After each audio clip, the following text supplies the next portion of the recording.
কচুর ফুল এভাবে রান্না করলে যে এত বেশি মজা হয় এটা আম্মুর হাতে না খেলে আমি বুঝতামই না। মানে আমি তো এক কথায় অনেক বেশি ফ্যান হয়ে গেছি। তো ভাবলাম যে আপনারা যেহেতু এইসব কোয়ালিটির ভিডিও অনেক বেশি পছন্দ করেন, দ্যাটস ওয়াই ভাবলাম যে আপনাদের সাথে শেয়ার করা যায়। তারপর যখন আপনারা এই স্টাইলে একবার বানিয়ে খাবেন তখন আমার প্রশংসা করবেন যে আপু আপনাকে অনেক ধন্যবাদ এত মজাদার একটা রেসিপি শেয়ার করার জন্য। কচুর ফুল গ্রামে বিভিন্ন জায়গাতেই পাওয়া যায়, বাট আমাদের শহরে এই জিনিসটা অনেক রেয়ার, মানে এটা একদম ওঠেই না। আর অনেকদিন পর বাবা যখন কচুর ফুল দেখলো, বাবা বাসায় নিয়ে আসলো আর বললো যে এটা ভর্তা করার জন্য। আর এই ভর্তাটা আম্মু একদম ডিফারেন্ট স্টাইলে করে, যেটা আপনারা এই ভিডিওটা দেখলে বুঝতে পারবেন। এই জন্য চুলে একটা প্যান বসিয়ে দিল আর প্যানের মধ্যে কোনো তেল নয় পানি দিয়ে দিল, মানে সামান্য একটু পানির মধ্যে হলুদের গুঁড়ো, মরিচের গুঁড়ো, সাথে আদা বাটা, রসুন বাটা আর কাঁচা মরিচ ভালো করে একটু মিক্সড করে এর মধ্যে এখন কেটে রাখা কচুর ফুল দিয়ে দিচ্ছে।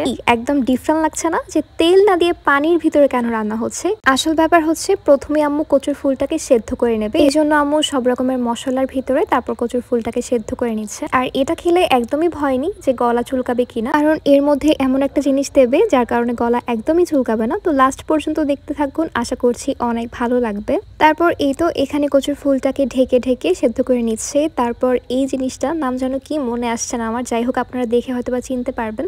এই জিনিসটা দিয়ে ভালো করে কচুর ফুলটাকে আম্মু একটু থেতলে নিচ্ছে যাতে একদম গলে যায়। এই জিনিসটা দেখতে আমার কাছে খুব বেশি ভালো লেগেছে, মানে কি সুন্দরভাবে একদম মিক্সড হয়ে যাচ্ছে সবকিছু। তারপর দেখুন এখানে পানিটাও টেনে গেছে আর এটাকে খুব ভালো করে থেতলানো হয়ে গেছে। এবার এর মধ্যে দিয়ে দিচ্ছে তেঁতুল, যেটার কথা আমি প্রথমেই বলেছিলাম। আর এই জিনিসটার কারণে এত বেশি মজা হয় ভর্তাটা, একদম একটা ঝাল ঝাল টকটক একটা টেস্ট আসে, সাথে গলা তো চুলকাবেই না। এবার হচ্ছে এটাকে ভালো করে কুক করে নেওয়ার পালা। এবার আপনারা আমাকে কমেন্টস করে জানান তো আপনারা আমার ভিডিওটা কোন জায়গা থেকে দেখছেন, এবং যেখান থেকে দেখছেন কমেন্টস করে জানাবেন। সাথে আমার পেজটা ফলো দিয়ে রাখবেন আরো সুন্দর সুন্দর কিছু রেসিপি প্লাস ডেইলি ব্লগ দেখার জন্য। আর এখন আমি লং ভিডিও খুব কম আপলোড করি, কারণ অলসতা করে ভিডিও এডিট করাও হয় না, আপলোডও করা হয় না। তো আপনারা আমাকে জানাবেন তো আমার লং ভিডিও কারা কারা দেখতে চান। এবার হচ্ছে তেলের কড়াইতে আম্মু ভালো করে তেল আর পেঁয়াজটাকে ব্রাউন করে ভেজে তারপর সেই কচুর ফুলটাকে দিয়ে দিচ্ছে। যেহেতু প্রথমে এটার মধ্যে কোনো তেল ইউজ করিনি, তাই লাস্টে এখানে ভালো করে আম্মু ফোড়নটা দিয়ে নিচ্ছে, মানে 5 ফোড়ন না, তেলের মধ্যে আর পেঁয়াজের মধ্যে কচুটাকে ভালো করে নেড়ে নিচ্ছে। এতে করে স্মেলটা অনেক বেশি সুন্দর আসে। তো আম্মু ভালো করে এটাকে পিস পিস করে উল্টে ভালো করে নেড়ে নিচ্ছে।